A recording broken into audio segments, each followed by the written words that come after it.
All right, guys, this next episode is a big one for me. I'm a longtime Corrosion of Conformity fan, and I'm sure a lot of you are too.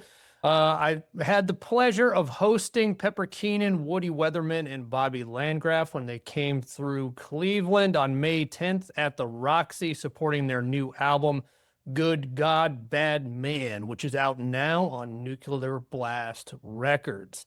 We sat down, had about a half-hour interview, went through the whole album, talked a lot about that and a little bit of their history. And like I said, it's a really big one for me. I couldn't be more thrilled to share this with you, so we'll just get right into it. Here's my interview with Corrosion of Conformity. Kick it off. Get these. Rolling out. Yep.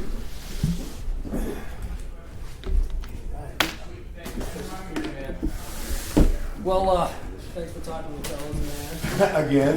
Love you, dude. Good talking. Did y'all do an interview already? Yes, and I said too much, and I got in trouble, so I had to take it down. Yeah, that was a good talk, though. I went back and shame. Yeah, a little too early. You know, we're Yeah, I remember that one. Yeah.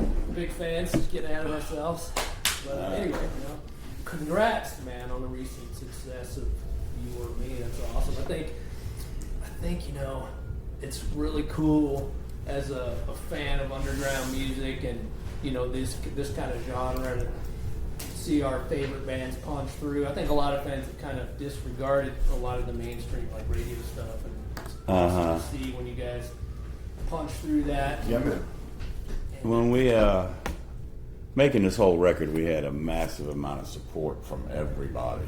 So the whole thing's been weird. It just felt like everybody's on our side and everything's clicking. Sometimes you hit that moment when everything lines up. And it's time or whatever. But the record does the work, for sure. So it's got legs on it, so it's all over the damn place. So. Yeah, it's a beast, man. I'm not just saying this. I mean, I'm a longtime fan, but I think this new record. I was interviewed with a guy yesterday, 2 days ago, and his comment was smart comment. His comment was that it sounds like a greatest hits record. Yeah. It's like if 20 years down the road that was a greatest hits record, you'd think it was a greatest hits record. Yeah. And I thought that was pretty witty on his end, but I started thinking about it. Yeah, I mean, it's like every C.O.C. record ever made put into one. Yeah, I would say. Yeah, I was listening to it this morning thinking the exact same thing. It's really a good bridge between. And we had fun doing it, You can tell. Yeah. You can tell. It's a like very human-made record. It's Yeah. all rough around the edges, it's like it should be, beautifully. Yeah. Rough around the edges. We shot for, so. Yeah, man. I mean, it seems like 2026 is like seeing this surge in this genre, stoner, whatever you want to call it. It's hard to genreify music for me. Sure. I think the acid bath thing had some shit to do with it. Yeah. I think it brought a lot of old timers back out, and they realized how good all that shit is. Yeah. Yeah. Yeah. Not that we're all in the same boat, but not really. But yeah. Yeah. Well, yeah. I mean, dude, go back a long way for that. And it's crazy how big they got over the years doing just 2 albums, and they go away. Dax has been around for a long time, and then they just come back and it just explodes all over again, man. It's been really cool to see. How's that transition on tour? It just seems like everybody's doing pretty well. The handful of bands, everybody in this ecosystem, Crowbar and I Hate God, bands like All Them Witches and Slow Motion, the newer school, everybody's blowing up. Is that kind of transitioning over to the tour? More people? Yeah, that's definitely, yeah. There's a bunch of people at these shows, But yeah, we're just getting started, really. Yeah. The record came out 3 weeks ago. A lot of old fans, a lot of new fans. We're always happy to see the new faces out there, It's good. Yeah. That was one of my questions. Is that you seen a lot of youngins coming out? Yeah, we've done a bunch of videos. It's out there. I mean, the fucking You or Me video had over 1 million views. Yeah, so that's something going on there. Parents are bringing their kids out, putting headphones on them, bringing them up front. Yeah, Those are called good parents. yeah man. Good parenting. Yeah, man. I mean, give me some more. It feels like it's a cryptic tribute. Maybe, I'm guessing, maybe to Stanton, or knowing you guys, maybe Gary Moore from. That's a good guess, but no. It was that song was written from the perspective of me and Woody being like 16 years old. It's like it was when you were a kid. It was writing the most obnoxious fucking thing you could possibly come up with. And, giving us some teeth. Yeah. You know. Yeah, and Going- the more thing's just a little play on words, a little, Yeah, that was just a little joke, but it works, you know. Yeah. If Stanton played his dick off on it. Yeah, exactly. Yeah, Like, oh, that's what I okay. was thinking. I Give me was like, some oh more. yeah. It was just He like, always, he's just one of the best drummers out there. Yeah. I mean, for real. he's a killer. I saw him with you guys back in, I don't know, 2005 in Columbus on the In the Arms of God tour. It was he only did a couple live shows with Yeah. us on that, so that must have been one of them. That was a special one, man. And he was standing up screaming the whole time, playing drums, like not missing the beat. I was like, this guy is special, man. Yeah, he's crazy. But yeah, it's cool to see that he's back with you guys. You know, Good Man, Bad Man, double album. I got a question: is there anything more punk rock than a double album in 2026? Well, it wasn't because it was, you know, a plethora of material. It was because we wanted to split it into two halves, Yeah, two hemispheres or whatever, you know, yeah, two different worlds, but connect them together. There's a limited edition of it. It's actually two separate records. It's not a gatefold. Right. It's two separate things. So you can play one. I played them out of order. I played Baad Man first, Yeah. and then Good God, and it worked. It was Yeah. still trippy. I was like, Yeah. wow. It does, yeah. yeah. Each record has a beginning, a middle, and an end. You know, so it was by design. You know. Yeah, that was one of my questions. I don't have the vinyl yet. It's coming. I bought one of the deluxe ones, so it's taking a little while to get there. Yeah, Still it's haven't taking done a it. while. Yeah, the shit's sold out, dude. The fucking Yeah, they label went dry quickly. slipped up a little bit. They didn't make enough. It's a good problem to have. And Yeah, it's- they're on it. Believe me. Yeah. I'm yelling. I can't yell anymore. But yeah, they're on it. so- You guys kind of thought about making a double album in the past, and if so, I mean, it would have been a double record. We just kind of, I mean, the way things are nowadays, you get what, 40 minutes on a fucking, Right. That would be a long album, yeah, right. well, a 40 minute. Yeah. You know, fucking 2112 is 31 minutes long. Oh yeah. Rain in Blood is like 27. It's like, there's a lot of albums that are like that, 30-minute long. Right.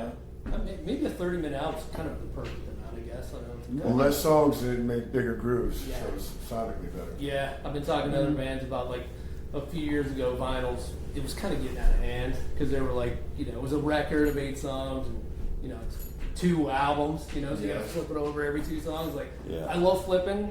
I love listening to vinyl, but it was On CD as well. It's just one straight shot. yeah, you just put it on. Yeah, I mean, double album. I mean, have you guys ever wanted to do it in the past? And is C.O.C. a band that has a lot of? This was the first time we had a concept of splitting this thing in two, because we have some songs, some records. We were talking about America's Volume Dealer. Love that record. We have other shit like In the Arms of God. How do you combine these two things together? Right. So that was where the thought came in of like, let's bifurcate this thing and start writing from that perspective from the very beginning. Right. It wasn't, you see people that make records and then they just randomly put them in order after the record's done. Let's put this song here. Let's put this one. Let's start side 2 with this one. Right. And that always baffled me that people would think that late in the game. Right. It's like you don't write a fucking novel and then decide what chapter is going where. Right. I agree. It doesn't make any sense. Yes. You think Rush did that? I doubt it. No, I wouldn't think so. I mean, sequencing is kind of a lost art. We had this fucking thing sequenced before we fucking turned the amps on. Yeah. Oh, really? Yeah. Yeah, that's a good move. I mean, yeah, I think you're right. And a lot of bands release just singles way before they release the record. Now, a lot of the album, they'll do like half. We were apprehensive about even doing that, so we didn't want to take things out of the flow of the thing and take it apart. Yeah. So I mean, I'm glad you guys are doing long form. I think bands are starting to get more back into that now. They're talking a lot. It's fucking cool. That's the world we grew up in. A lot of people are wanting that. They're sick of all the perfect sounding, digital stuff that sounds like everything's exactly perfect. A lot of people want to hear some shit that's maybe got a couple mistakes here and there. It's like real. It's Fuzzy, like you're playing. fuzzy teeth. Yeah. I've always been that way. And a lot we talk to people out at the merch booth and out of these shows, talking to lots of people about it, and they're fucking stoked. They're like, man, thank you for making this. They're honest. They're like, wow, this is what needs to, knock everybody's dick in the dirt a little bit, and come back to reality of what making this, why we do this in the first place. Right. Yeah. It's just to be obnoxious and fucking drink beer and love music and rip and all the fun shit you're supposed to be doing when you're playing this type of music. Yeah, hell yeah, man. Hell yeah. I'm definitely one of those fans. Too. I tell you what, we weren't sitting down in a fucking chair with fucking sweatpants on cutting guitars. No.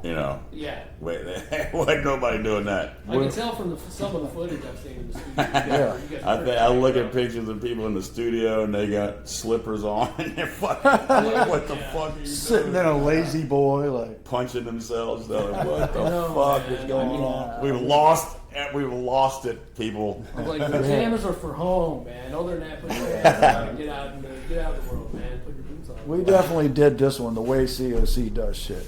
We're sweating, we're laughing, drinking beer, we're having the best time of our lives. Yeah, it sounds like it. That's what we want to do. Yeah, you kept all that, those in between the tracks, all the studio talk and all that shit. Like, I just, I got a copy of the deluxe edition of the first Bad Company record, and they have all those extra tracks, which are amazing, and it's all. I need to hear that. Oh, dude, it's next. The Volume 4 box set's genius like that too. They leave all that in there. The Volume 4 box set was done by the guy, the guitar player for Porcupine Tree.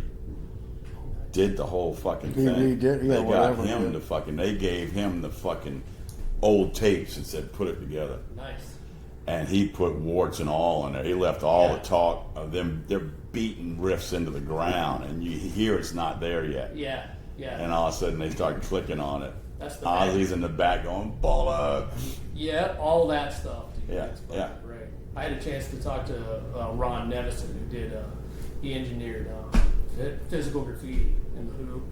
And there's all these tracks coming out. I was like, wow, were they in the studio? I finally got to talk to somebody that worked with John Bonham and stuff. And he's like, yeah, man, they were real relaxed and knew exactly what they wanted to do. But some of those not new, but the unreleased stuff, like Jimmy Page is putting a lot of that stuff up, and you can, the songs are up and you can hear the studio chatter and all that stuff. It's like, leave all that in there, man. It just shows a different.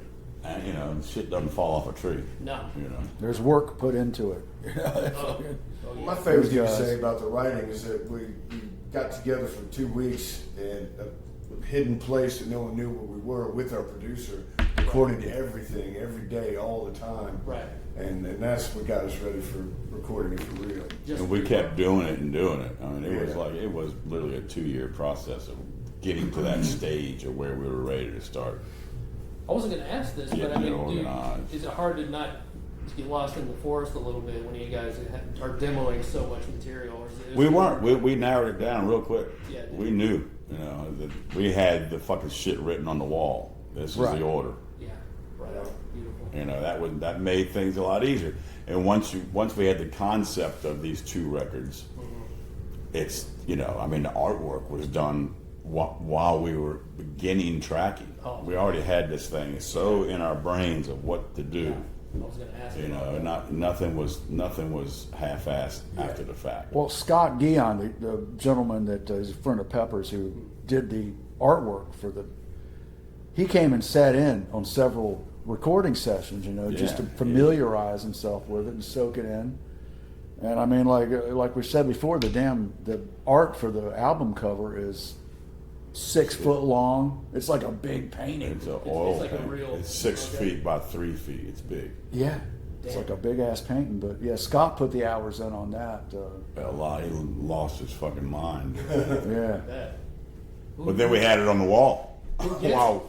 Huh? Who gets it? It's at the Black Shack at the studio. Oh, right on. That's awesome. Yeah, man. I mean, I'm an artwork guy. I think the artwork really informs the listening experience. Like Jimmy Page. He's always said that House of the Holy sounds orange. I feel as if you guys are kind of going for that kind of vibe. Like, it needed to look like it sounds. It needed to be, all that. It's a hard thing to do. Well, tell me how you. You haven't even seen it yet. You got to get. You got to see the album. It's fucking intense. I've seen pictures. Once you see the booklets and all that shit, there's a lot of information in it. I'm learning patience, man. It's gonna come, and then it's gonna be like Christmas for me. I got a bunch of records coming in May. Right. Dude, Nice. I mean, it's out of control how many bands are coming out this year. It's insane. 2026 seems like it's just one killer album after another coming out. Kind of tell me how you guys, decided to recruit Stanton Moore yet again for these sessions. How that came about? Basically, Reed Mullin had passed away. Right. That's where we were at. Yeah, You know? Reed passed away, and I mean, when you're looking for one of the world's best drummers, he's in our backyard. He's been Pepper's friend for forever and been my friend for 25, 30 years, so. And he was, we knew this would be the first record. We did a record with Stanton a while back in the Arms of God, but now it was official that Reed was not going to play drums anymore. Right. So it was an easy choice. And I mean, Stanton, from the get-go, we knew he wasn't going to be touring with us because he's got lifelong bands that he's in. He did come to South America with us a couple months ago, but kind of like the last time, he's got a lot of his own projects going on, but he helps his brothers out. When he needed a hand in the studio, he shows up and he does it. Yeah, does his approach to the drums kind of like bring out? Did it ever bring out? Did it pull songs out of the ether for you? Do you have nothing prepared? Yeah. He's a monster. Yeah. I probably rewrote 60% of the fucking lyrics based upon the cadence and the authority he was playing the drums with. I had to up the dose on what was going down big time. Give me some more to not sound like that in the demo stages before Stanton. Right. Yeah, I mean, I'm a drummer, man. I try to I'm really focused on that as I get older, not stepping on a vocal, so. I write the vocals. The vocals are more syllabically correct with the drums than the guitar riffs. I lock into that. Wow. That's my trick, is getting in the drum world. Yeah, that's awesome. Syncopated, whatever, Yeah. But Stanton's easy to do that with, if you're quick on the draw. Right.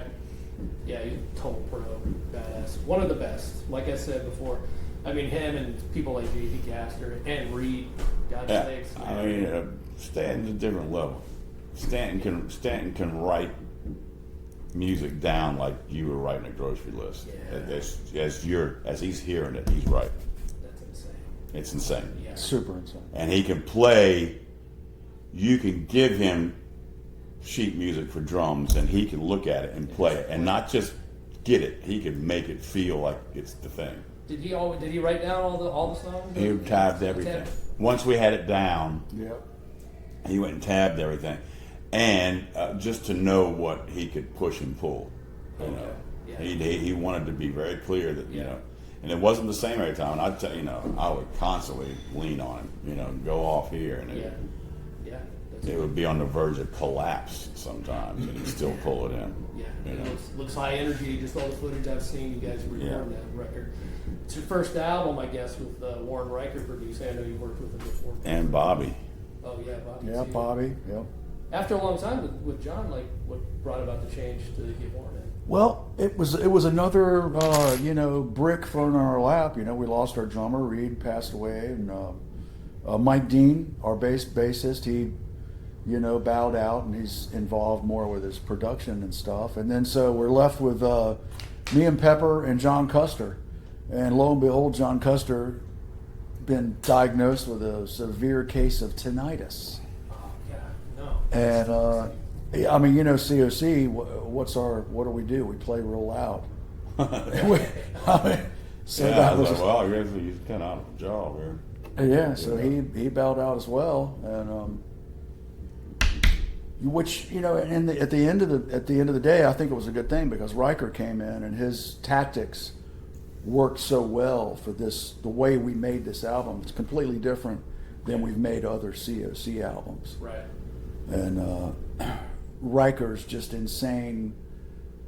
I don't know what you call it, just way of doing things. He throws mics out, he'll throw one on the floor, hang one over a cabinet or whatever, and he's just ready to go. He's confident. He's got enough knowledge to be confident to like pull crazy shit like that off. Right. Yeah, I think a lot of legendary producers are that way. You get like He's old school. Yeah. You know, and he knows how to break the rules. That's an Yeah. important thing. Before we made this record with him, I didn't know that he was like a guitar shredder. But after we'd been working for a couple of weeks, he's like picking up a guitar and he starts fucking ripping, Randy Rhoads solos and shit. And I'm like, whoa, dude, I had no idea. Typical Jersey suburban metalhead kid Oh, yeah. turned into record producer. You know? It's great to get him on here and talk to him sometime. I love talking to producers, man. They're so interesting, and usually a lot of them they've worked with everybody. Oh yeah, you that's know? Warren. Yeah, maybe I can reach out, try to get them going on this. I mean, judging from Instagram, and I didn't know this about you guys, but you guys seem to be really enjoy kind of like tinkering with guitars and gear and effects. I mean, did these sessions kind of invite more sonic exploration per se? I mean, But that was all by design. We did not want to go to a fancy studio and have 3 weeks yeah, and stay in a hotel Right. and have this amp and these 3 guitars and fly home. right, You know, right. we built this whole environment where we could sleep on the fucking floor, amps everywhere, pedals everywhere, every guitar we owned everywhere, Yeah. cabinets everywhere, no control room, no isolation. The whole record was done without any isolation, Really, nothing. wow, Cabinets we had mattresses leaned against the cabinets down the hall. nice. True. You know, True. Riker hadn't. We didn't know if a take was good till we rewound it and listened to it again. You couldn't tell. There was no silent room to listen and track. right on. Nobody. There was no tracking room. Dude, that's a youthful spirit right there. I mean, that reminds me of early stages of writing songs and recording music. You know, it's like And it was all. And we all agreed. You know, that this is the way it was going to be. And so, yeah. except when we were at Barry Gibb's house, that studio, his studio was legit. Question about that too, man. It's wild. Like I saw the picture. I don't know what songs were recorded for the record there. I just knew We did guitar. We did guitar. Just guitar stuff. Yeah, we did drums at a proper studio, so to speak. Yeah. Dockside in Maurice, Louisiana. Right. You know, with the big giant Neve and all that kind of stuff. But it was all 70s gear. Oh, nice. But other than that, everything was like pretty much like if we did it right here in these 2 rooms. You know, it's like the same kind of thing. We got drums and bass at Dockside. True, Okay. true. We cut drums and bass at the same time. Okay, beautiful. Yeah. So that was a big, which almost has to be done with somebody like Stanton. Absolutely. Yeah. You know, that's the way it's got to work. And it's done on tape too. Yeah, Asleep on the Killing Floor. Sleep on the Killing Floor. Songs like Swallowing the Anchor. I mean, it just had to be that way. There's Yeah. nothing you could, Yeah. trying to track it later, it'd be goofy. Right. Yeah. It's almost. And these guys prepped and did their homework and they were ready to go. They were ready. I was gonna ask Being you. in a room together, staring at each other Yeah. for 2 weeks, writing, and 8. then you get to go to the studio Right. and do the same thing. And being able to shift gears and do variations of a theme or whatever right off the bat. Yeah. You know. Beast mode, man. I was gonna ask you, like, you stepping in here, Stanton's waiting for you. Yeah. As a bass player, I know you're a guitar player too. How was it Yeah. like, kind of locking in with him? I know It you. was fantastic. Yeah. I went to school, man, while I was playing bass with Stanton. Yeah. You know, I'm still looking at his feet and his hands. And, Yeah. I got to be on that one with him. Got to Yeah. be. Yeah. So yeah, it's fantastic. So that was a good thing because everybody was on point. You know. Right. We were just dicking off at this point. Yeah. We had already organized everything so well. Now it was just executing it and getting it as bombastic as we Yeah. possibly could, and real close on some of the songs Right. on the verge of collapse. Right. You know. Right. I mean, are you ever going to go back to the traditional way? This sounds entirely fun as a musician. Yeah, I So, wouldn't. like, I let's don't just think. do I that think you'd be a forever. fool. You know. Yeah. We not been to Electric Lady. We've been to Ocean Way. We've Right. been. You know. I love them. It's great. Yeah. Criteria, all the We've been big to studios we've Criteria, been Miami. to. You It's- know. Wise If blood. you've got your shit together and you're going, Yeah.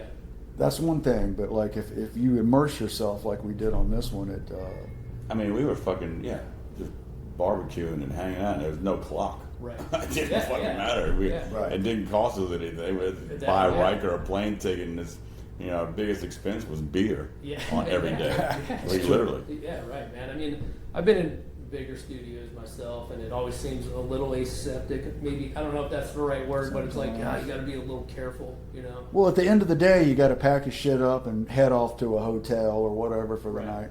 Whereas where we were working, we didn't. We're do sitting that. on the back porch, we're looking at the Yeah. stars, rewriting lyrics, and Yeah. you know, getting We're sleeping in the same place. fucking Where, things right there. you know, you there's know. a couch in the corner and whatever. We're just there. Wake up.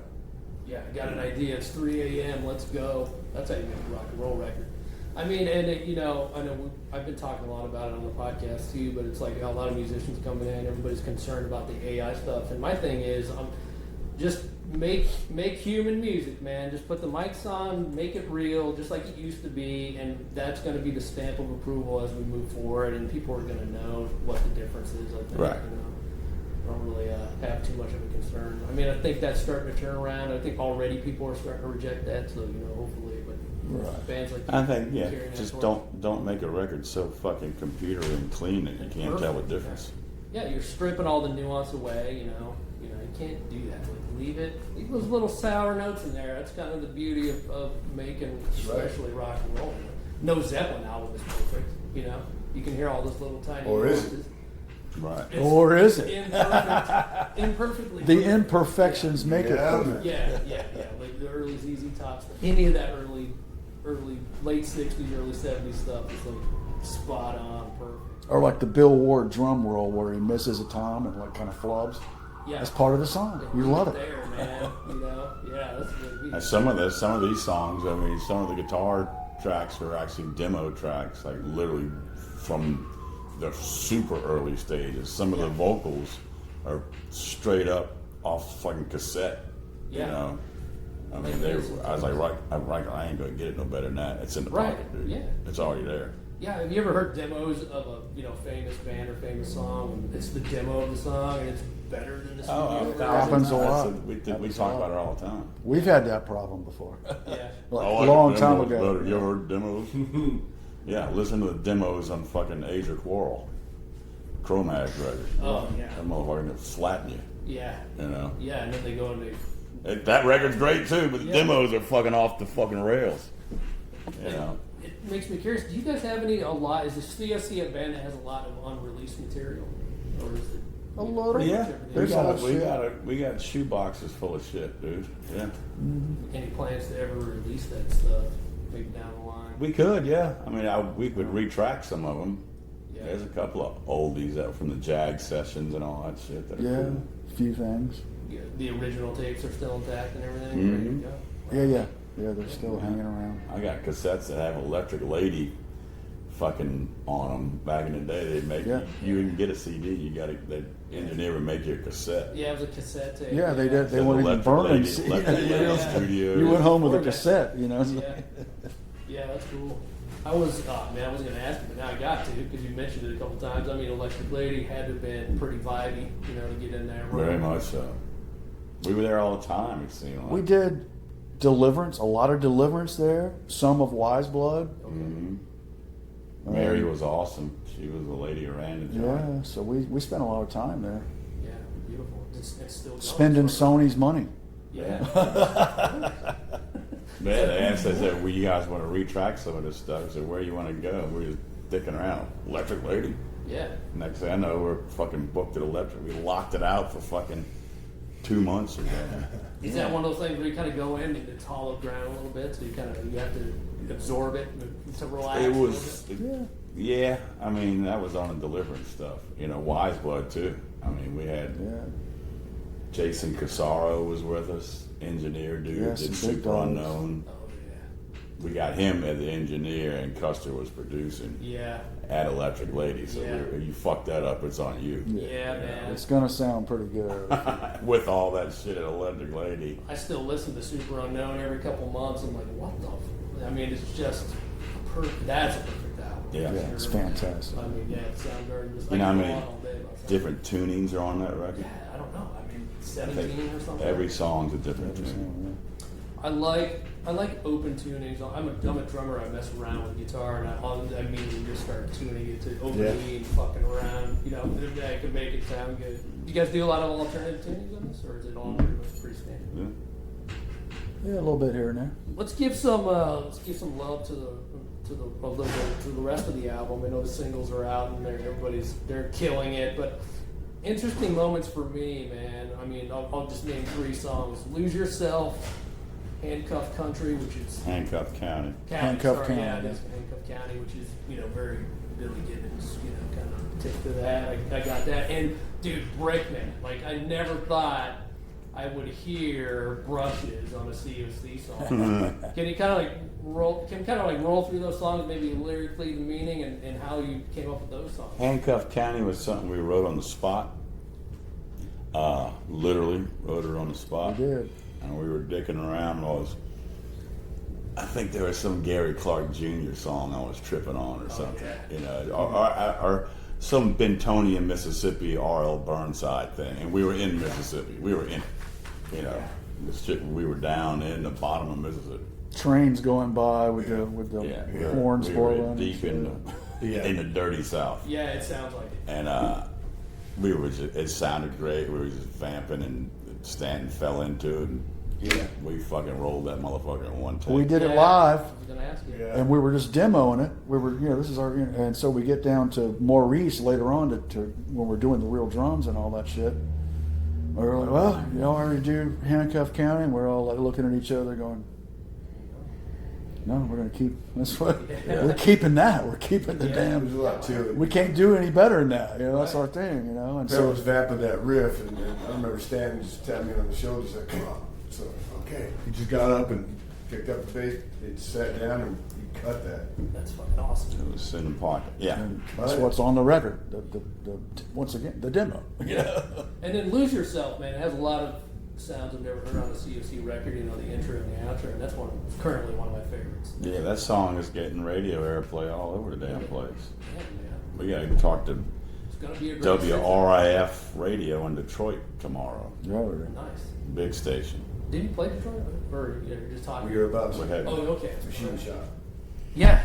And then Brickman, dude. Like, that one's a standout for me, too. yeah. Dude, you're right. This is a greatest hits album already, and a lot of anthems on, especially I think for C.O.C. fans. I would love to see you guys play the whole damn thing live one Yeah. day. Oh, yeah. We've talked about It's that. fun.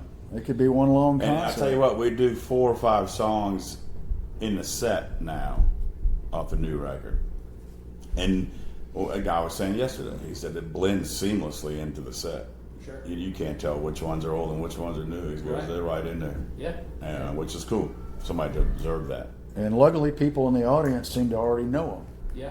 We'll probably do 5 new ones tonight, and people know them. They're singing along already. Yeah, the record just came out. Yeah. Looks like we gotta get ready for sound check, boss man. Okay, man. It's Well, 4:30. awesome. Oh, I had more, but it's no big deal. Yeah, we got. I appreciate it though, fellas, man. I love your band. I love you guys. Appreciate I've seen it. you a million times. I'm gonna see you a million more times. So. Killer. Yeah. Yeah. Set us up. Save the questions for the next round. We'll be back. Yeah. Yeah, you guys come back this year, man. Spread the word. We'll do part 2. That's right. Three. Spread the word. That's all I can tell you. All right, man. We'll sign off for now. Thanks, Bo. Thank you. Yep.